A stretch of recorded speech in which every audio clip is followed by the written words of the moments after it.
Hello, my name is Marcin Agronichuk. I'm currently a junior attending East Stroudsburg University, and today I'll be talking to you about my research on the expression of shikimate kinase as a potential target for novel antimicrobials.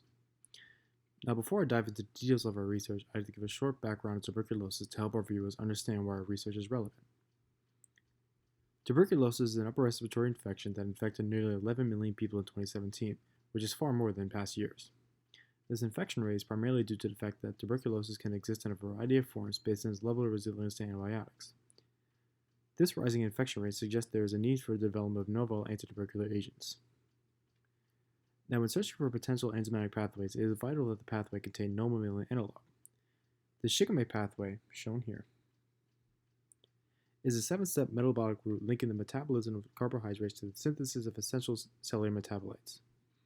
This pathway is used by bacteria, fungi, and plants to synthesize aromatic compounds. This pathway has no mammalian analog, thus making it a suitable target for the development of novel antitubercular agents. Our research is focused on the 5th step of the shikimate pathway, shown here, which is the phosphorylation of shikimate to shikimate 3 phosphate. This process is catalyzed by our enzyme of interest, shikimate kinase, or in our case, Mycobacterium tuberculosis shikimate kinase. Below is the crystal structure of the enzyme, where you can see the conformationally flexible lid domain, the nucleotide binding domain, and the substrate binding domain. Our initial methods entailed a series of bacterial transformations using XL1 blue cells and DE3 gold cells. These were transformed using pet-20B plasmids with an ROAK gene inserted into the multiple cloning site.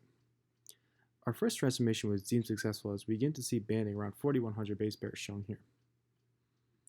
This is consistent with what we expected as it corresponds to the molecular weight of our pet-20B plasmid with an incorporated ROAK gene. This suggested that the XL blue cells were successfully transformed with the pet-20B plasmid. Our second transformation entailed us using DE3 gold cells. These cells acted as our expression hosts for shikimate kinase. The success of the protein expression was evaluated using SDS page analysis. Transformed DE3 gold cells were used to inoculate a series of lysogenic broths that were supplemented with both ampicillin and chlorophenicol. Finally, shikimate kinase synthesis was induced by the addition of 1 mole IPTG, and cell growth was monitored over 4 hours. Samples were collected every hour and an SDS page analysis was performed. The 4th hour sample was used to perform a TCA precipitation analysis and solubility test, shown here.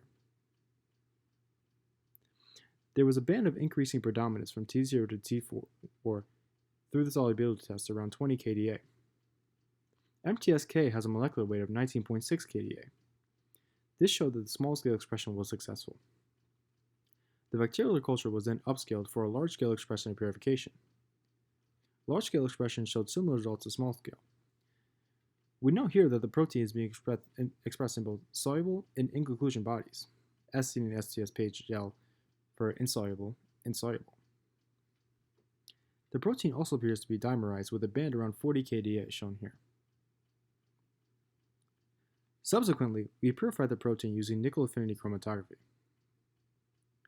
Altogether, we have successfully cloned the plasmid of interest, and our data shows that our protein is being expressed in both soluble and insoluble forms. We've also been able to purify shikimate kinase using nickel affinity chromatography. Our future studies will include the steady-state kinetic characterization of shikimate kinase and evaluating the effects of marine sponge metabolites like hindamine and derivatives of averone to determine their mode of inhibition and suitability for subsequent evaluations in the drug discovery and development pipeline. I would like to thank East Stroudsburg University Department of Chemistry and Biochemistry, as well as East Stroudsburg University College of Arts and Sciences. Thank you for your attention, and please stay safe.